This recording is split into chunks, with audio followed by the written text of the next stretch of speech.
Dicha imagen, que tiene sumida en la idolatría a millones de personas, no es inmune a la crítica, ya que los así llamados creyentes guadalupanos no son muy reservados al imponer a otros su visión del mundo.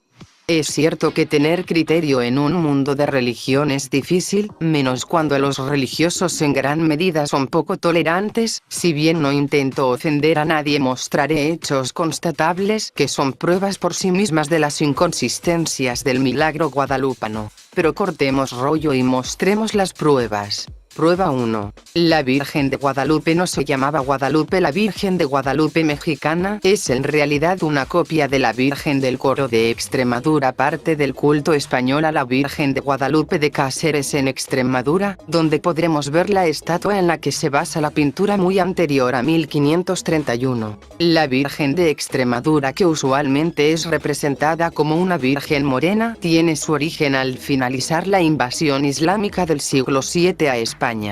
Esta es la estatua encontrada supuestamente en el siglo VII. El típico relato de aparecimiento y la solicitud de la construcción de una iglesia que permitió la expansión de las propiedades de la iglesia durante 2 milenios, cuya función básica era la venta de documentos relacionados al perdón de los pecados, limosnas y otros beneficios económicos que alto porcentaje llenaba las arcas del Vaticano. La principal meta de los aparecimientos de la Virgen María a lo largo del tiempo era el de reemplazar a los dioses de civilizaciones conquistadas, misma premisa perseguida por los santos cuyo papel ha sido reemplazar el culto politeísta.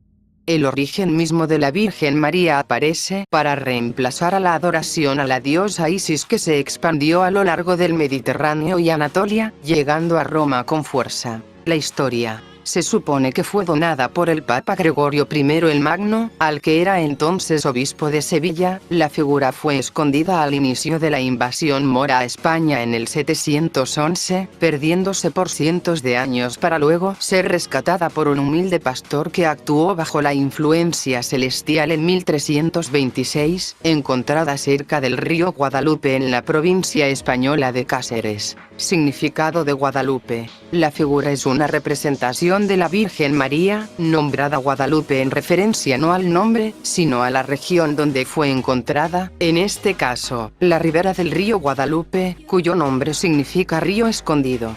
En árabe, piel morena. La piel morena de la Virgen, al parecer se debe a la decoloración de la madera, debido a la humedad o simplemente por el recubrimiento de la madera, que al paso del tiempo se decoloró a un color oscuro. Todo lo que quiero es una capilla. El pastor llamado Gil Cordero relató que mientras buscaba una vaca perdida, una señora radiante emergía de entre los arbustos.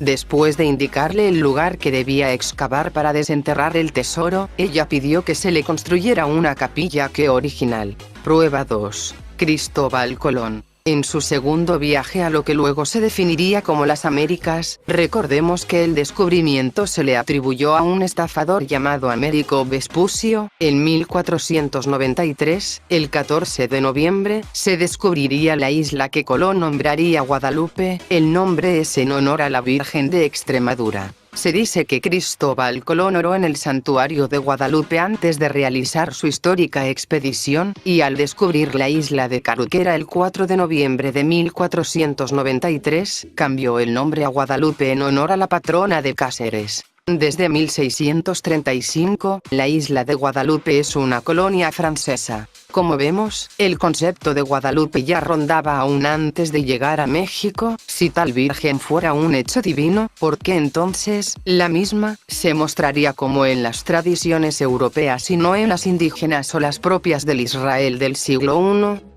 Prueba 3. La corona desaparecida de la Virgen de Guadalupe. El cura Hidalgo y su estandarte. Esta es la concepción actual de la Virgen de Guadalupe de México. Nótese que es una representación artística de la actual, que muestra la visión de las personas en nuestro país, no así del cuadro divino, que tiene una rareza, técnicamente hablando. Como podrán notar en la imagen de arriba, la cabeza de la Virgen de Guadalupe está cubierta por su capa y la parte superior de su cabeza está rodeada por los rayos. En la imagen inferior, el segmento superior de la pintura, supuestamente divina, hasta antes de 1980 se oculta por el marco que actualmente muestra un gran retoque. Se supone que la tilma mide 1.72 centímetros, ¿por qué entonces solo muestran menos de los 1.47 centímetros que ocupa de la pintura? Una vez fue restaurada en los años 90, nótese que a diferencia de la parte luminosa y desgastada de la capucha, la parte superior es una plasta de un color sólido con una forma rectangular en la unión de las zonas. El estandarte de Hidalgo. El 16 de septiembre de 1810, al llegar los insurgentes al pueblo de Atotonilco, el cura Miguel Hidalgo y Costilla, que los encabezaba, tomó una réplica de la imagen de la Virgen de Guadalupe que se hallaba en la sacristía del santuario y la puso en manos de sus improvisados soldados, para que la llevara como estandarte delante de la gente que lo seguía. La Virgen dibujada era una reproducción muy anterior a la época donde se ocultó parte de la pintura de la Virgen, en la que se podía ver la forma original. Luego Allende haría su propia reproducción. La corona de los 7 dolores de la Virgen María. La corona es la prueba que muestra de manera obvia que la Virgen es pintada por manos humanas, motivo por el cual se tuvo que ocultar que tenía que hacer una corona a la usanza europea en una aparición mariana a indígenas, cuando no era un símbolo de realeza prehispánica. Peor aún, que hace una corona que remite a la popular Santa Brígida de Suecia del siglo XIII, con su corona de 7 dolores de la Virgen María.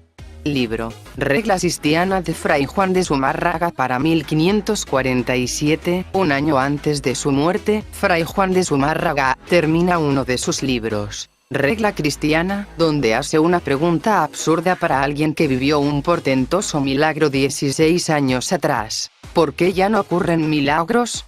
Respondiéndose a sí mismo, porque piensa el Redentor del mundo que ya no son menester símbolos puramente europeos. Un historiador objetivo tendría que dudar ante la extraña presencia de elementos fuertemente europeos que poco tienen que ver con María, Madre de Jesús, sino una visión propia de europeos del siglo XV, con todas las distorsiones que implica.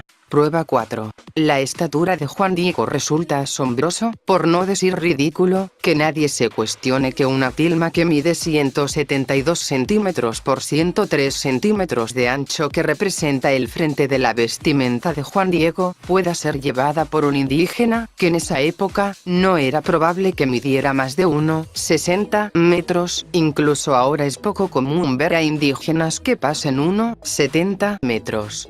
Además era demasiado grande para el ancho de su cuerpo, que no debió pasar los 50 centímetros. Se supone que el ayate que usaba de vestido en la historia del milagro era como un toga que cubría el frente y la espalda, por lo que debió quedar un área en blanco correspondiente al área de la espalda. ¿Acaso la recortaron?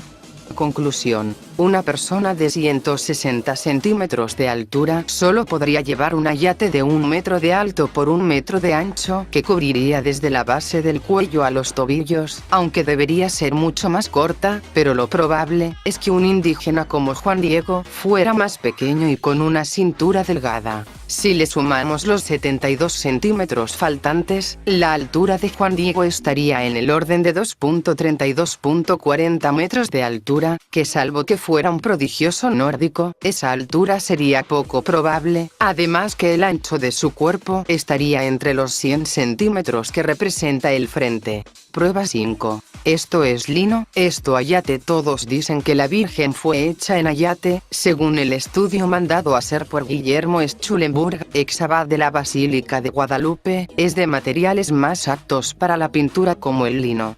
Schulenburg fue echado por la puerta trasera cuando se negó a recomendar y se opuso al proceso de beatificación de Juan Diego en 1996. El ex abad, fallecido en 2009, afirmó: Diego es un símbolo, no una realidad. Juzgue usted mismo. Prueba 6. Estudio mandado a hacer por Norberto Rivera y autoridades de la Basílica. Leoncio Garza Valdés realizó un estudio de la tilma de Juan Diego en 1999 para el cardenal Norberto Rivera Carrera, arzobispo primado de México, así como las autoridades de la Basílica de Guadalupe, quien concedió una entrevista a la revista Proceso. Cualquiera que estudie un poco la historia de lo que hay detrás de la Virgen de Guadalupe, llegará a las mismas conclusiones. Si ustedes creen que mi propósito en la vida es quitarles sus creencias, están muy equivocados. Dudo que cualquier prueba científica, histórica o lógica pueda hacerlo, pues la fe es un hecho irracional, la creencia, la expectativa sin fundamento. Únicamente doy muestras simples de lo fácil que es encontrar argumentos en contra, tras los supuestos orígenes divinos de muchas apariciones marianas. La ciencia y la lógica muestran el lado cruel y objetivo de las cosas. La realidad es un balde de agua fría que se recibe desnudo. Usted decide si mojarse o quedarse sucio. La objetividad es incompatible con la religión.